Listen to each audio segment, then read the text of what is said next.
Baik, di segmen ketiga kita membahas aplikasi teorema dalam medan. Ini kita sudah menjelaskan teorema di segmen sebelumnya, terutama berkaitan dengan aplikasi teorema divergensi. Kita akan gunakan terutama untuk kasus di pembahasan hukum Gauss. Di sini berkaitan dengan medan E atau medan listrik. Baik, kita coba.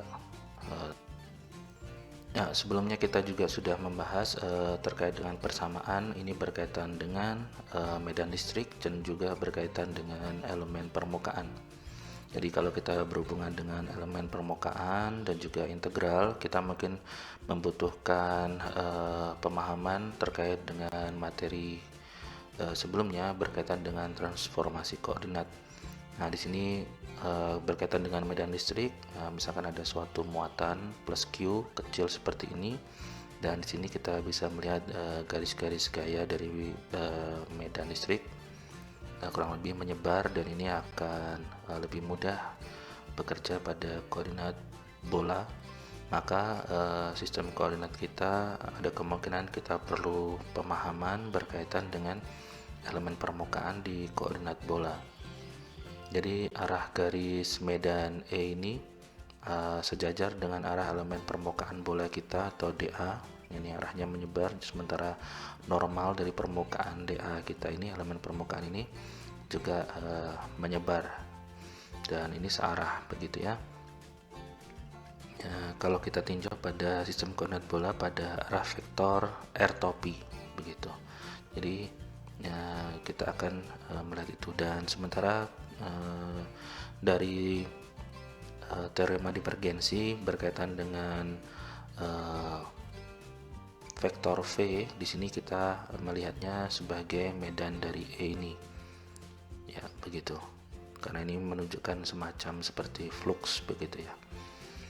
Nah, flux ini menembus atau menyebar ke seluruh permukaan yang ada di sekeliling dari muatan tersebut.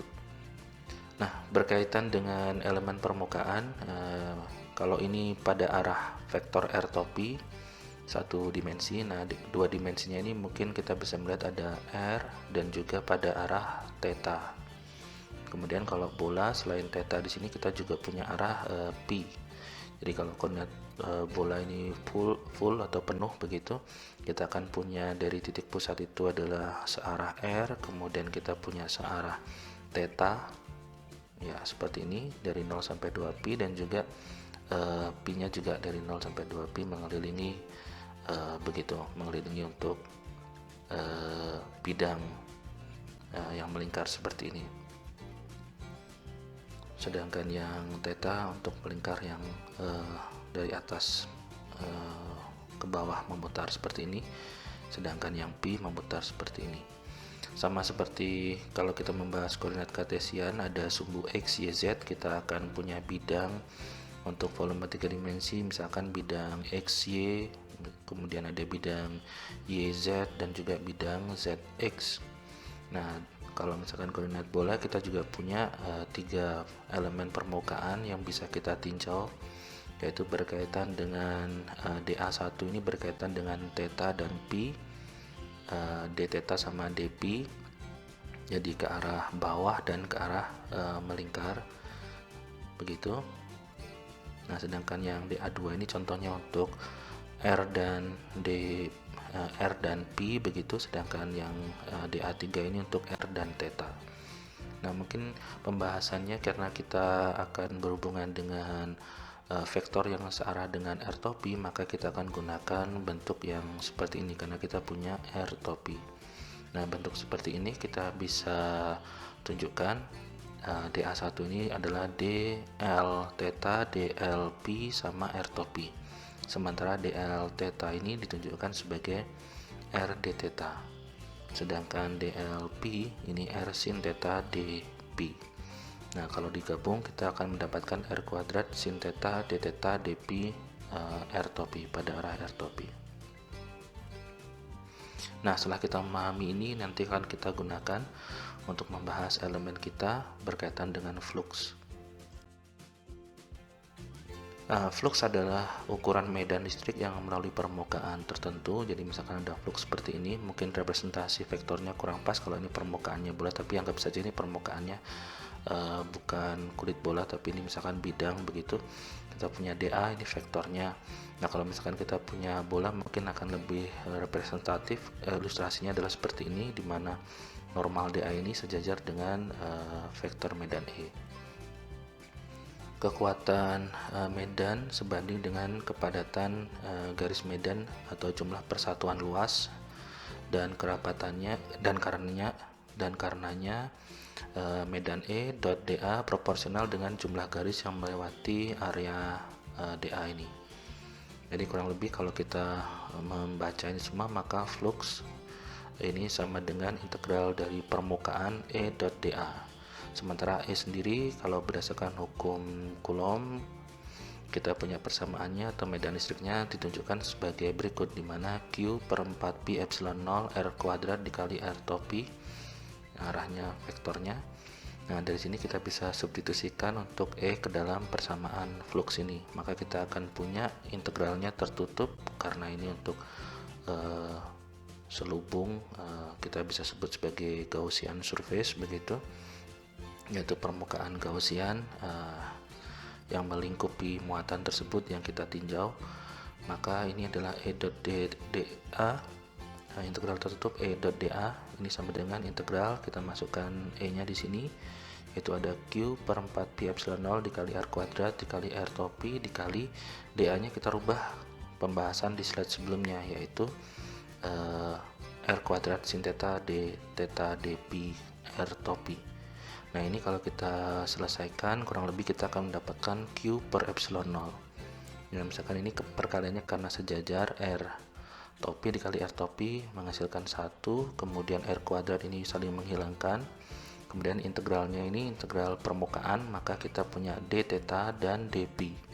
Nah, sementara theta dan dp ini dari 0 sampai 2pi untuk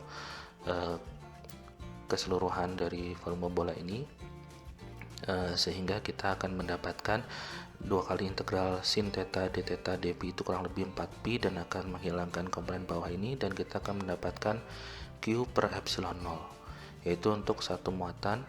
Jadi integral tertutup E dot dA ini akan menghasilkan Q per epsilon 0. Nah, jika terdapat banyak muatan, misalkan Gaussian surface-nya atau permukaan Gaussian di sini itu memiliki beberapa muatan, tidak hanya satu, maka medan E-nya ini juga merupakan penjumlahan dari medan listrik yang lain. Maka kita punya sigma dari I sama dengan 1 sampai N dari E subscript I.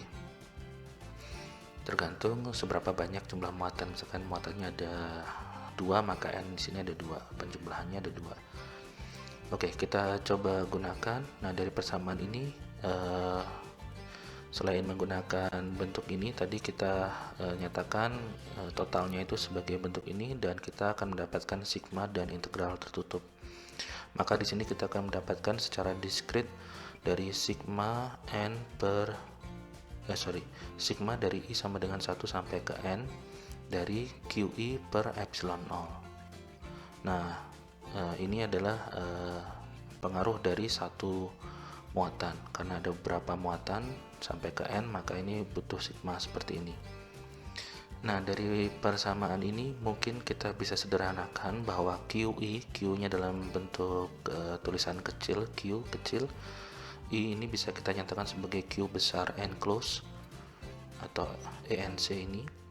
Q besar N close ini adalah muatan total yang dilingkupi di dalam Gaussian surface. Maka kita punya bentuk seperti ini.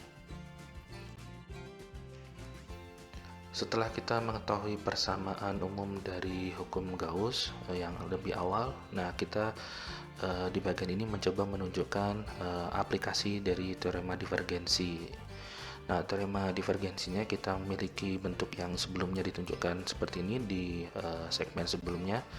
Maka kita akan mencoba menghubungkan, karena vektor V ini sama seperti vektor E di sini fungsinya, maka di sini bentuk ini sama seperti bentuk di ruas kanan dari persamaan ini, Dan dengan menggunakan teorema ini kita akan bisa menuliskan integral volumenya sebagai bentuk berikut ini, yaitu dengan cara menggantikan vektor V-nya menjadi vektor E. Sementara Q enclosed dapat juga dituliskan dalam bentuk densitas muatan. Maka kalau densitas muatan itu merupakan integral volume rho d tau.